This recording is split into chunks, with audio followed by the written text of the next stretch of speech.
On the topic of, and you almost got to it in your last answer, Majid, but the second question was, where is the clear-cut, broad condemnation of terrorism from Muslim leaders? Yeah, so there have been many such fatwas or pronouncements against suicide bombings.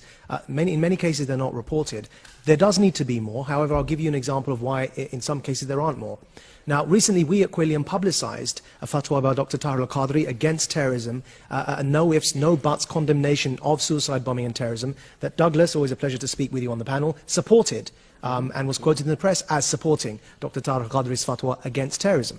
Now, the reason why there aren't many more such examples, though there are quite a few, is because prior to Dr. Tahir Qadri issuing this fatwa, his colleague, who was also from the same way of thinking, was assassinated in Pakistan, was killed by a suicide bomber in a mosque where all the other congregants who were praying were also blown to smithereens because he had the guts to simply give a sermon in that mosque condemning suicide bombings. And so this is why many people are scared, because it takes guts, I tell you, to go into Pakistan and try and challenge these extremists. That's a country that doesn't have much rule of law. It's a country that's struggling against the so-called Pakistani Taliban from taking over a third of their country. And they're fighting that fight on the front lines. And there are those who are brave enough just to give a speech to condemn terrorism, and they're blown to smithereens in their mosque while praying.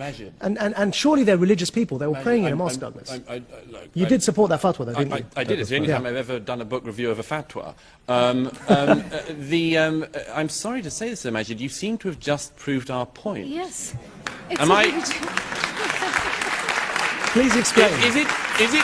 I mean, I'm very grateful. It's a very important and very interesting question, why more people don't stand up. I much admire Al-Qadri for that fatwa, as I have other people who have stood up. But the number of times I've spoken to folks behind closed doors and so on, and you say, why aren't you saying anything? They